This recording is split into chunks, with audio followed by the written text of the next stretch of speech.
I'll put it on mute. Well, welcome to our third workshop for Grammar Bootcamp.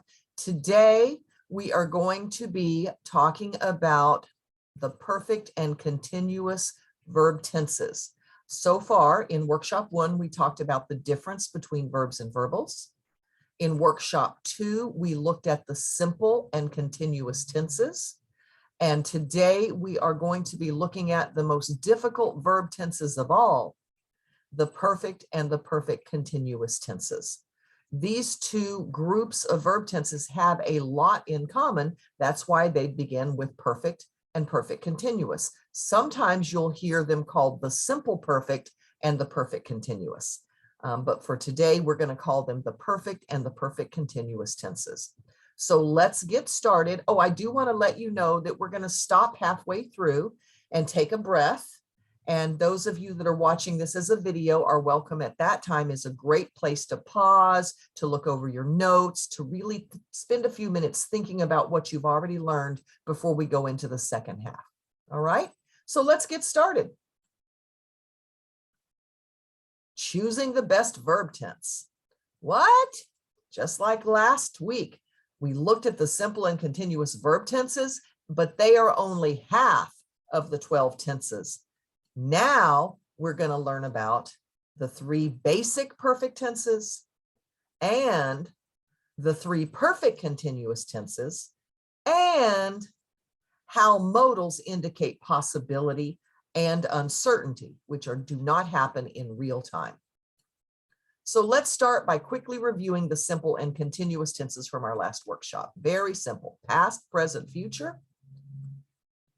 I sat in class yesterday. I sit in class every day. I will sit in class tomorrow. Notice sat and sit. Those verbs are only one word, but the minute we move to the future, we have a verb that contains 2 words. And so I like to think of the verbs in terms of complete verb. What is the complete verb? The main verb sit plus any helping verbs that may help that verb give a sense of the time that is being represented in that particular sentence. Let's look at our continuous tenses, and all of these have at least 2 words. I was sitting when the teacher spoke. I am sitting now. I will be sitting until class is over. And now we have a verb with 3 words. And if you need to go back and look at the workshop again on these 2 groups of tenses, feel free to do so. But today we're going to focus on the perfect and the perfect continuous. The perfect tenses, past, present, and future. Let's look at how they look. I had sat. I have sat. I will have sat. And the perfect continuous tenses, past, present, and future. I had been sitting. I have been sitting. I will have been sitting. And notice that future perfect continuous has actually 4 words in the complete verb. The will, which sets the future tenses, have been, which talk about the specific time, and then the main verb sitting, which describes the action or the state of being of the verb. And now let's look at possibility or uncertainty. I should have sat. I could have sat. I could have been sitting.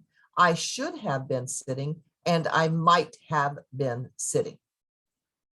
These are just some of the examples of possibility or uncertainty. Notice that every single one of these verbs begin with what we call a modal: should, could, might. And there are other modals as well. And you are welcome to consult the modern day Oracle, i.e. the internet, for a complete list of the modals, also known as modal auxiliaries. And you can look for examples of how these different modals are used to describe different forms of uncertainty or possibility in your sentences. This is extremely important if English is not your primary language.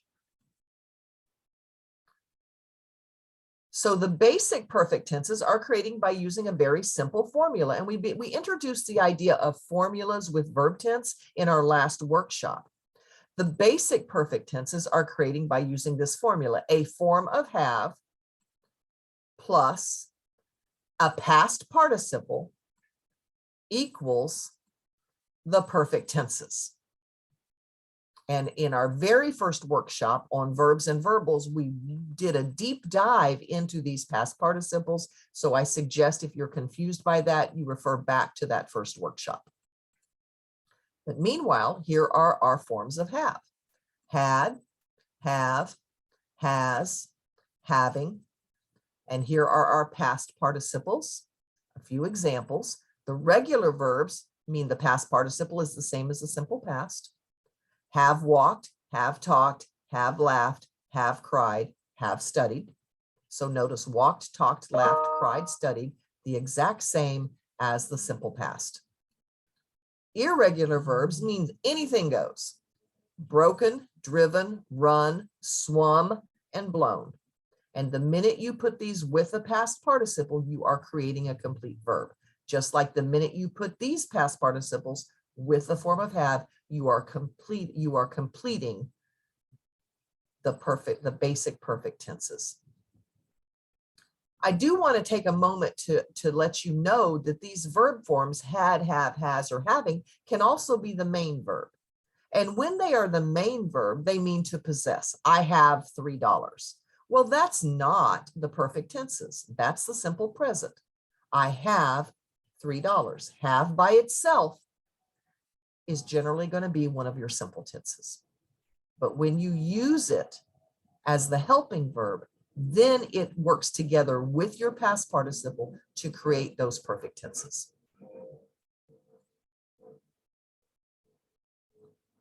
Now, the perfect continuous tenses are created by using a slightly different formula.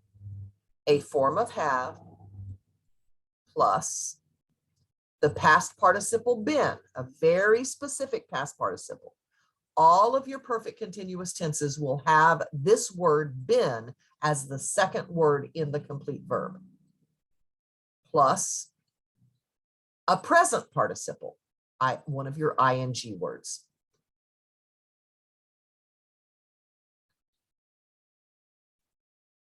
Here again are your forms of have: had, has, having, and have. And here are some examples. There's been. And here are some examples of present participles: walking, running, eating, playing, swimming, sleeping, studying, succeeding. Every verb in the English language has a past participle form and a present participle form. Now let's go back to our forms of have. Can you tell me what I just said? Let me repeat that. Every single verb in the English language has a past participle and a present participle. So let's look at our forms of have. Of these four words, which of these is the past participle?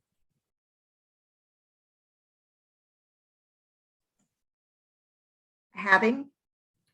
That's not the past participle. That's the present participle. Remember your present participle, Had. your ing? Yes, exactly. Had. It's the same as the simple past. Good job, Joey. I had $3. If I had had $3, I could have bought a hot dog.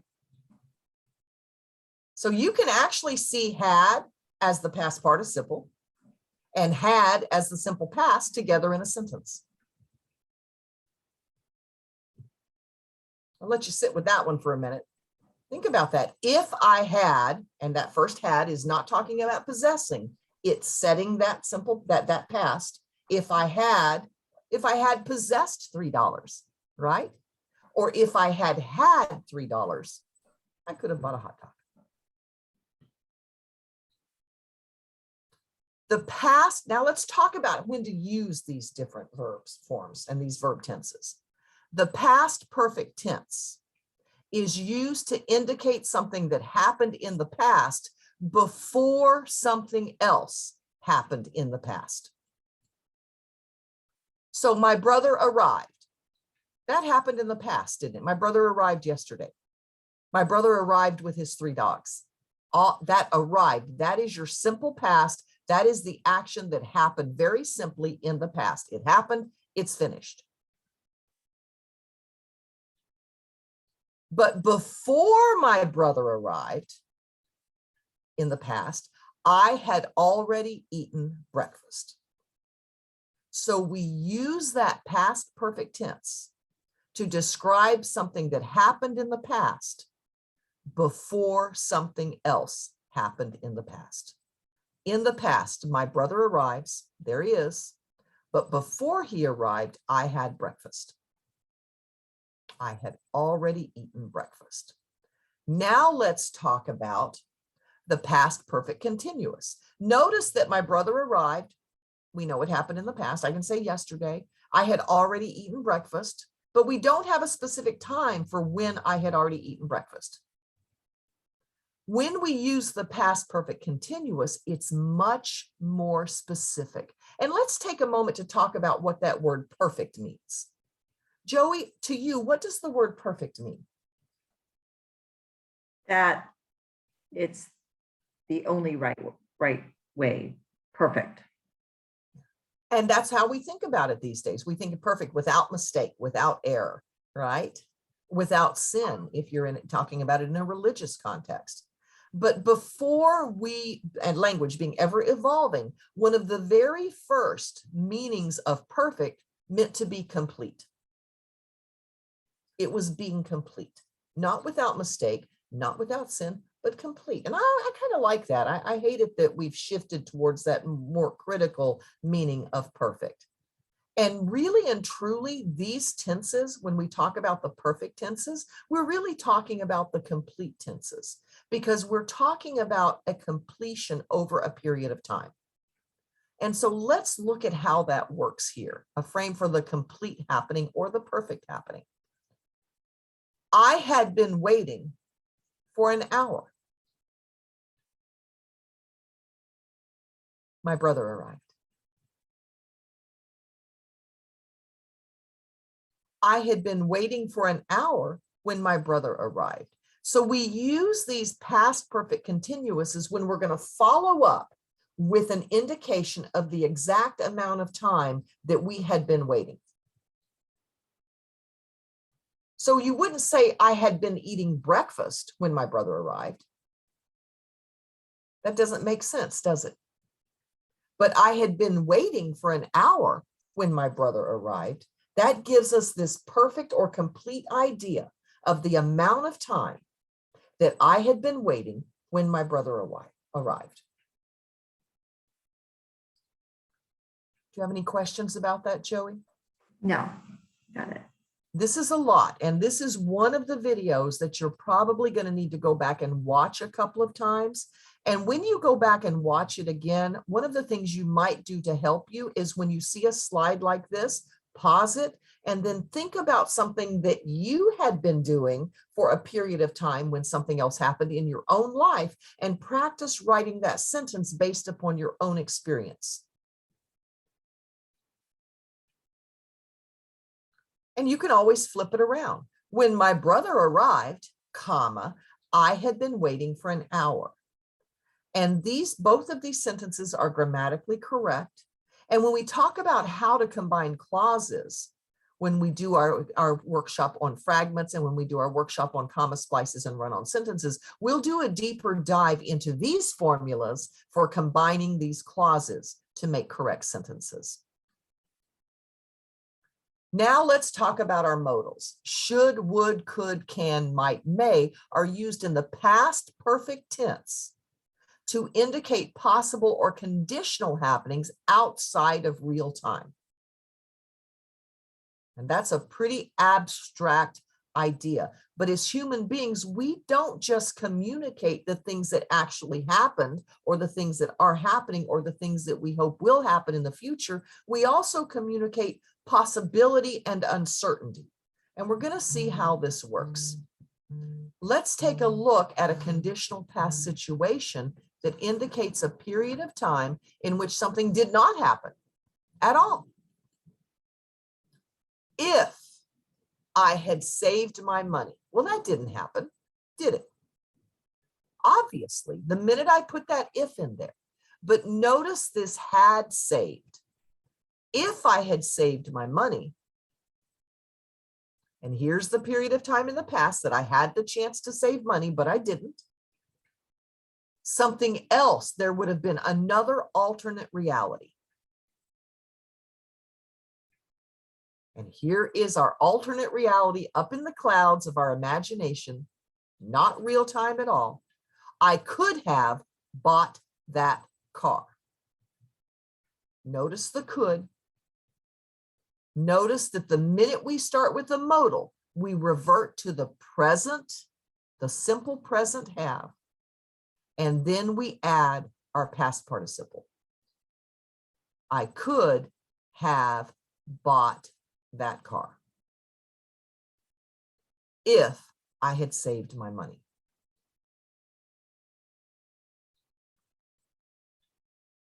We can reverse it. If I had saved my money, I could have bought that car. So it's really important to note that the period of time that is very specific, there was a period of time that if I had saved my money, for that we use the past participle had, and then we use the past participle saved. Had saved. But then when we move into this, could have bought that car, notice there's no time frame. I can't put little arrows for when I could have bought that car, because maybe I could have bought that car next week. Maybe I could have bought that car last week. There's no time. With this modal, there is no time. Because it's not real time. Okay. So before we go into our practice, Joey, do you have any questions about that? Do you want to go back and look at that slide again? I think I got it. Okay. And again, it's confusing. This is very complicated. So I encourage you to don't think that at the end of this, you're going to have mastered the perfect tenses. All right. This is going to require you to go over it again and again, look at these formulas, practice writing your own sentences, consult the Oracle, i.e. the internet, for other examples of the perfect and the perfect continuous tenses, and get very, very comfortable with the ways that we use these in sentences to express a complete period of time or that abstract imaginary situation that does not occur in real time. So let's practice. Which of the following sentences uses the past perfect? The past perfect, the word had plus a past participle, to indicate that something happened in the past before something else happened in the past. B. Excellent. Had started. Yeah, because I hurried to the store when I heard about the big sale. Well, yeah, right. Those things happened in the past, but there's no connection between them. There's no sense of interruption. And there's no had, which is always used to set the past perfect. Good job, Joey. Let's look at our next one. Which of the following sentences uses the past perfect continuous to indicate a specific amount of time in the past? Which of the following sentences uses the past perfect continuous to indicate a specific amount of time in the past? I left for work at 8:30 a.m. I waited an hour before complaining to the receptionist. I had been waiting for an hour before the receptionist called my name.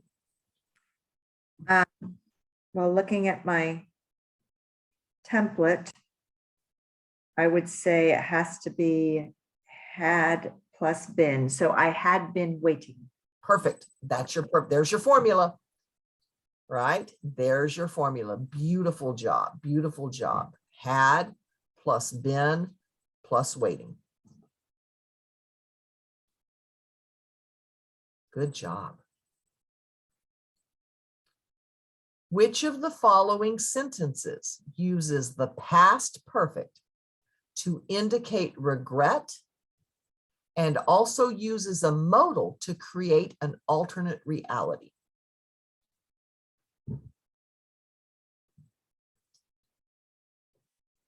More people would have survived if they had had more warning. I wish I had more time to devote to my studies. I should be looking for a job instead of playing video games.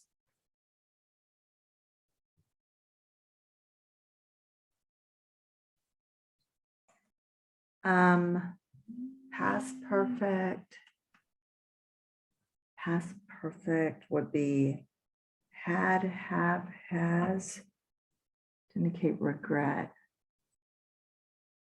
I wish be. I wish I had more time to devote to my studies. Yeah, look at that. There's the regret, right? But where's the alternate reality? Where is that reality, that thing that did not happen? Oh, so A. Yes. Yes. If there is your past perfect, had, or had possessed. Okay, more warning. If that had happened in the past, in this period of time where that could have happened, if that had happened, there would be a different reality. And what's that different reality? More people would have survived. But they didn't, did they? So this did not happen. This is in our imagination, the alternate reality that as human beings, we are constantly creating with the use of modals, right? I should have done this. I could have done that, right? We think about those alternate realities. Good job, Jerry. All right, and I think, yeah, that was our last practice. So now would be a good time for those of you that are watching the video to take a quick break. Go back to this one. Take a quick break and really think about the past. Think about the past. Think about periods of time in the past. Reflect on the difference between the past perfect and the past perfect continuous. And then think about alternate realities. Think about regrets in your own life, things that you wish had been different in your own life. Perhaps practice writing a few sentences. And then we are going to move on to the present. We're going to take a more look at modals and alternate reality, and we're going to look at the future with the perfect tenses. And now let's look at the present perfect tense, which is used to indicate something that happened in the past before the present moment. Now, wait a minute, we're in the present. Why are we still talking about the past? All of the perfect tenses, the perfect past, the perfect present, and the perfect future, they are all used to represent something that began in the past. Even the future is something that began in the past and will be completed in the future. For the perfect present, it's something that began in the past and will be completed as of this present moment. The completion of time for that period of time is the present moment. So all of your perfect tenses began in the past. Hence the use of the past participle in all of them, even the perfect future. And we're going to see how that works. But we're going to start with the present perfect, something that began in the past before the present moment. I have already eaten breakfast. As of this present moment, I have already eaten breakfast. Here we go. So perfect tenses are used whenever we're talking about a point of time before another time. So breakfast happened in the past, but as of this present moment, I have already eaten breakfast.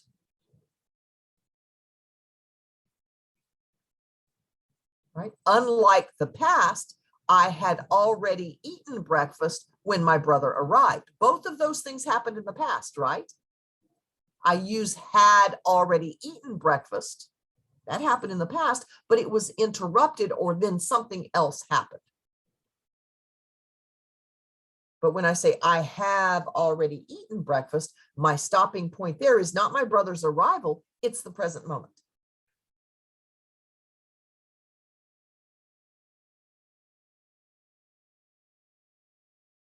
The present perfect tense does not specify what time the event happened. It doesn't tell you when I ate breakfast. I have already eaten breakfast. It happened in the past, but we don't know when, right? Just as of the present moment, that has happened. Has happened. You like that? Okay, yeah, there we go. But now I have already eaten breakfast. But now let's look at the present perfect continuous tense, because this one is used to indicate something that began at a specific point in the past and is continuing right up to the present moment. That's the difference between the present perfect and the present perfect continuous. The present perfect continuous is much more specific about the time frame or the beginning of that action or state of being. I have been waiting for an hour.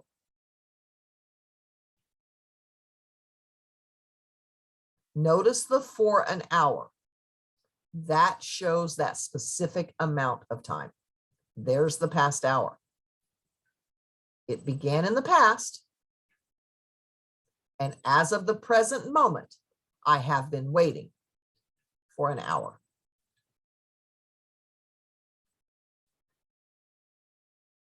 Can also go over a long period of time. I have been eating breakfast since I was a child. And there's that period of time since my childhood, and there I am as a child. Questions so far, Joey? Nope, no questions. Okay. So the present perfect tense and the present perfect continuous tense are both used to show the continuation of something that began in the past and is continuing until the present moment. All right, so here is a place where you can actually use both of them. You can make a choice about which one you want. Now, 15 years ago, I started working at Valencia. That began in the past. Here we are now in the present moment. Let's look at how both of these can be used in this scenario. I have worked at Valencia College for 15 years.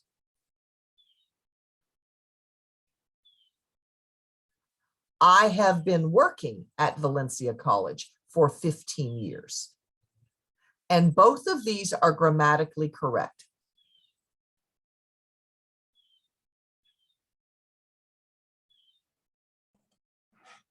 Do they have a different meaning?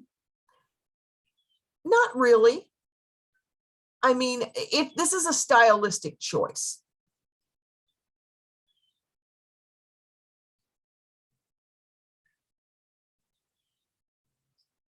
This is a stylistic choice. You get to decide which of these two best represent what you're trying to get across. Which one do you like the best, Joey? I like the first one because I have worked at Valencia for, it's a little simpler, isn't it? Yes. Yeah, exactly. And some of our students that are watching the video may be saying, I have been working at, and that's fine. It depends upon your intent and which one and I can't always say that because there are some things that really have to be done one way or they will create confusion. And remember, our primary goal here is effective communication so that our readers never have to say, huh, what? Wait, I don't understand. Okay.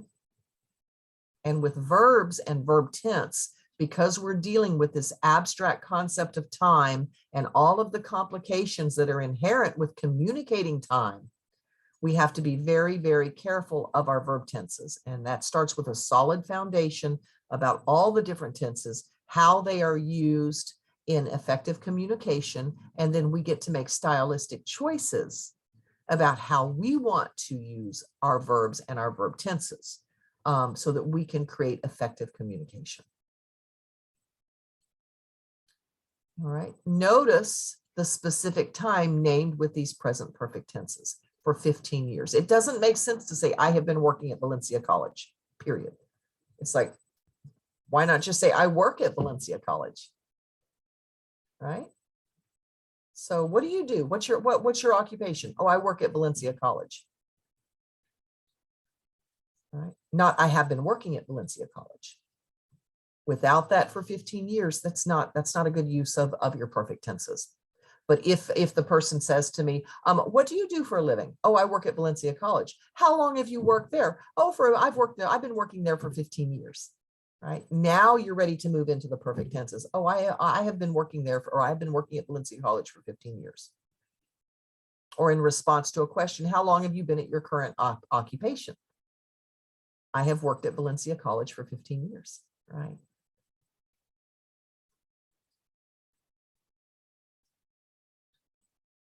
"15 years, 15 years. You've got to have that time frame. Or since I was 4 years old, which I haven't really worked at Valencia. How long have you lived in Florida? I have lived in Florida since I was 4 years old. So there are many ways to complete that idea of time, of a specific time frame when using the perfect tenses. So now let's move into modals, because if you look at our timeline, we have the past, we have the present moment, and we have the future. But when we begin with a modal, we immediately lift ourselves out of real time into one of two areas of not real time, and one is possibility. As of the present moment, something may or may not have happened. We don't know.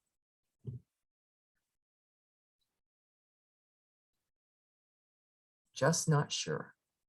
So let's look at some of these conditions. Here's our little cloud, and here's our possibility. I may have left my keys in the car. I don't know. This could be reality or it could not be reality. I don't know. Here's another one. Paul might have driven to work today. Notice the use of the modal might, the use of the modal may. Again, when we begin with a modal, our very next verb is going to be the base form of that verb, the simple present, have. And then left, there's our past participle. Driven, there's our past participle. All in the world of possibility. Now, modals in the present tense are also used to create a completely imaginary scenario that did not happen at all. It's not a maybe yes, maybe no. It's like a nope. This is not even real. So let's look at how modals can indicate an imaginary scenario outside of real time. I could have been more careful. Now, this isn't a maybe yes or a maybe no. This is a completely alternate reality. Absolutely did not happen. But I'm imagining how life would have been if I had done this one thing differently. And here's another one. Paul should have driven to work today. Much different than Paul might have. So you need to know, if English is not your primary language, it's very important that you learn the difference between could and should and might and may and the other modals. And again, you've got the Oracle to help you with that. Okay, but there are slight differences in how these modals work. And there's your other alternate reality. Questions? Modals for possibility, could have happened, could not have happened. Modals for this imaginary outside of real-time situation where it's absolutely not grounded in our reality. All right, modals with future tenses. Surprise! Guess what? You're going to love this. The future is already a modal. Why? because the future is by its very nature nothing more than a possibility. We have no guarantee of the future. So how do we create the future tenses? Not a single one of us can be 100% certain, even about tomorrow. Yet we live in the present moment as if we were certain of the future, which is why we have tenses. We have all of our future tenses, but we create those future tenses the exact same way we create possibility and uncertainty, but we use a very specific modal. So let's look at it. There's now, and there's our imaginary future. All four future tenses: the simple future, the continuous future, the perfect future, and the perfect continuous future are created by using the same modal, will.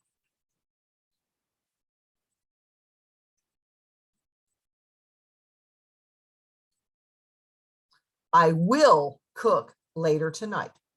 Not I could cook, I should cook, I might cook, I may cook. All of those are possibility and uncertainty. I will cook later tonight has that element of certainty. And that's a paradox of being a human being. We live in the present moment as if we are certain there will be a tomorrow. And I know that's true for you, Joey, because if this were your last day on earth, would you be here with me right now? I might be at the beach. That's exactly right. And those of you that are watching this as a video, if you knew this were your last hour on earth, would you be watching this video and trying to learn about these tenses? No. And yet, here you are in the present moment with me, because even though you know there's no certainty, you are living the present moment as if you are certain of that future, when you're going to have a better understanding of verbs, or you're going to be called upon to write in such a way that is clear and concise and uses verb tenses correctly. And that's the paradox of being a human being, and that's the paradox of the future tenses. I will be cooking when he gets home. I will have already cooked when he gets home. Look at this future, right? When he gets home is going to happen in the future. And by the time he gets home, I will have already cooked. So there is a future action that's going to be completed by the time something else happens in the future. I will have been cooking for an hour when he gets home. Notice again, when we go into the perfect continuous, we've got to have that for an hour. We've got to have that phrase that indicates the exact amount of time that this future action will have been happening when something else happens.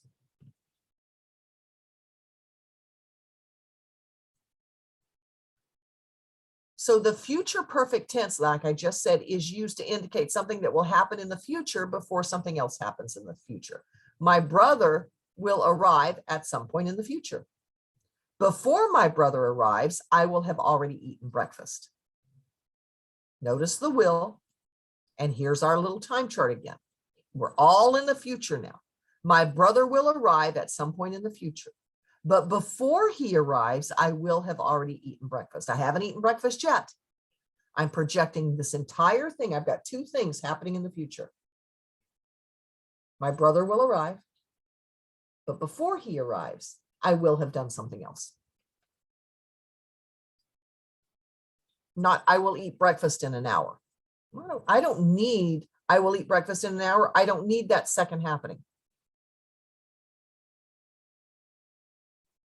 But if I've got two things that I'm projecting into the future, one thing is going to happen in the future, but before that thing happens in the future, something else is going to happen. That's when I need to use those perfect tenses. The future perfect tense is also used to show the continuation. Now, this is where it gets a little complicated. The continuation of something that began in the past and will continue until some point in the future. So we use the future perfect tense when we've got two happenings in the future, one before the other. We can also use the future perfect tense if we're looking at a complete period of time, something that began in the past and will be completed. The time period will be completed at some point in the future. And let's go back to me working at Valencia. 15 years ago, I started working at Valencia. But that 15 years, that's not as of the present moment. I have been working at Valencia for 15 years, not yet, but at the end of this semester, which is in the future, right?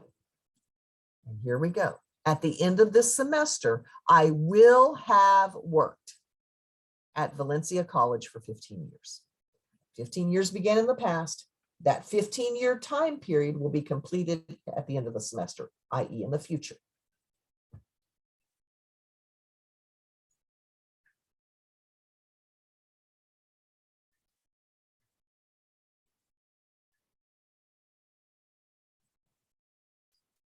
Remember, modals are all about uncertainty and possibility.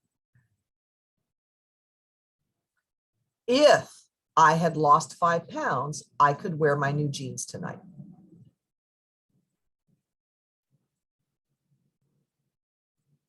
I should have studied harder.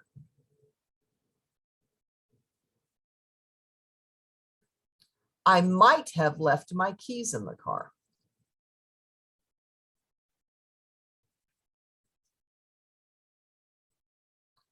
And the future is by its very nature uncertain, but uses the modal will to indicate certainty. I will have lost 5 pounds by next July.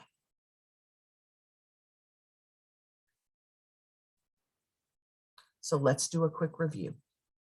The simple tenses. I sat alone yesterday.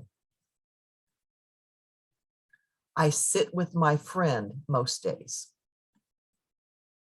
I will sit with you tomorrow. I was sitting when class started. I am sitting now. I will be sitting when the bell rings. And now to the perfect tenses. I had sat for an hour when the bell rang. I have sat for an hour. I will have sat for an hour when the bell rings. And the perfect continuous tenses. I had been sitting for an hour when the bell rang. I have been sitting for an hour. I will have been sitting for an hour when the bell rings.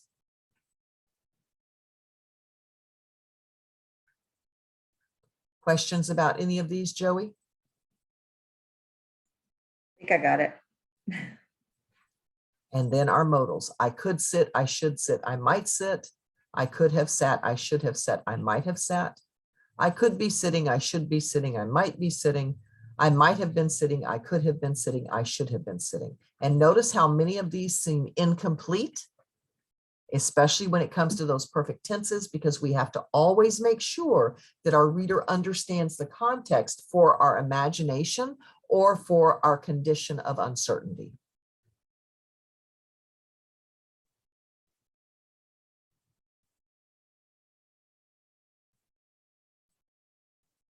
So you ready to do a little practice? I hope so.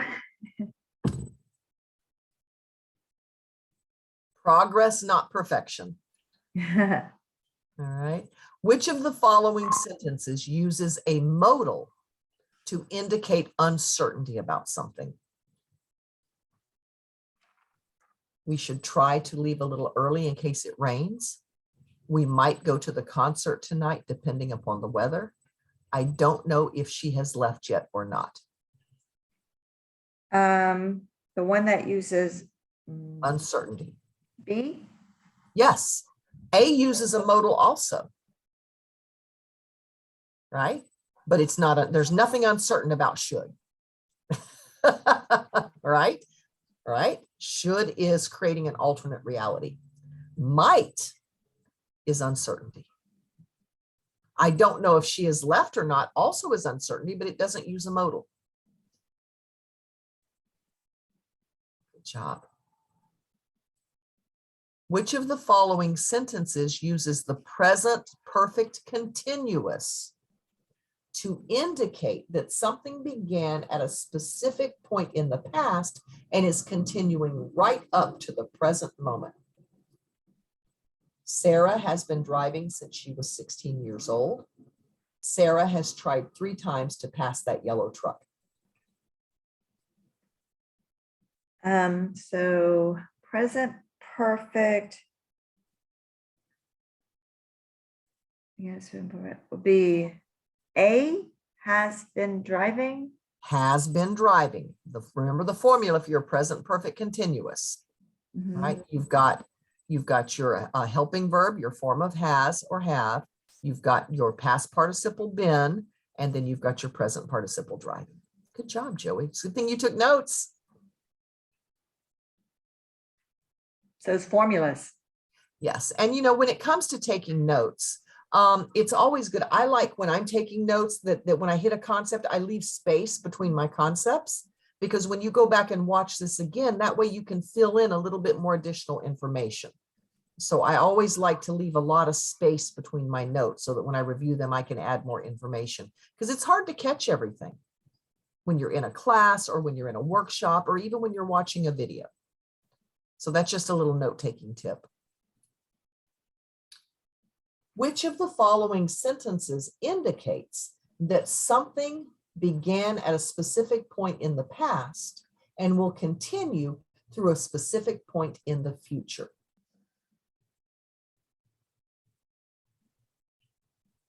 Something began at a specific point in the past and will continue through a specific point in the future. I will reach my goal of losing 25 pounds by Christmas. I have been living in Florida for 20 years. I will have been living for Florida for 20 years by the end of this month.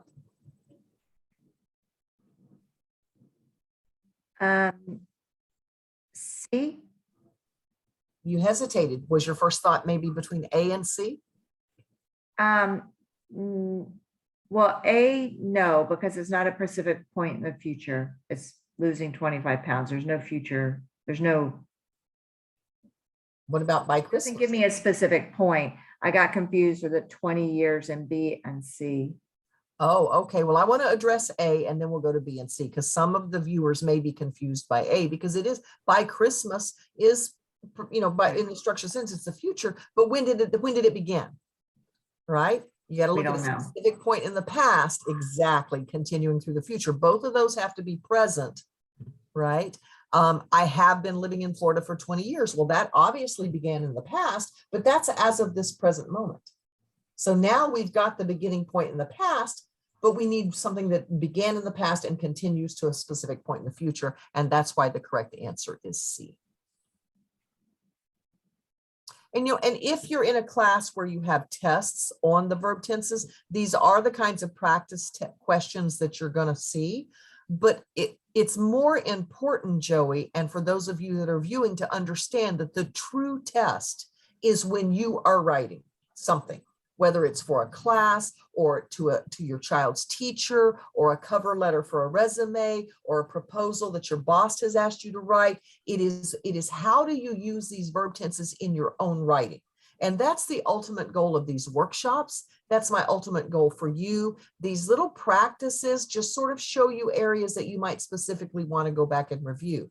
But the very best practice of all, when you go back and review, is to stop this video when you see an example, a sample sentence, and think about your own life and write sentences that mirror that expression of time in the sentence on the video with what you're experiencing or have experienced in your own life.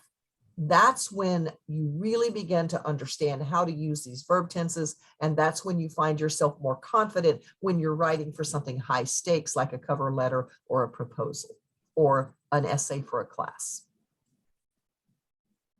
One more. Which of the following sentences uses the present perfect continuous tense to indicate an ongoing state of being? So we have no action here. We're talking about an ongoing state of being. The present perfect continuous. So looking at the formula, you have to have have been. So I would say, see, See, absolutely. I have been feeling more appreciated since, and here comes the specific point in time, I started my new job. Perfect. Good job. Excellent. So the thing to remember about verbs, past, present, future, they're all about telling time. So in your own writing, make sure that you choose the verb that best represents the time or the period of time that you're talking about in your sentence. And to help you with that, I highly recommend reading your sentences out loud. After you have finished writing, you've gotten all your ideas down, you think you've got them organized very well, read one sentence at a time, identify the verb and the verb forms, and make sure that they are truly representing what you're trying to represent with regards to time in your sentences.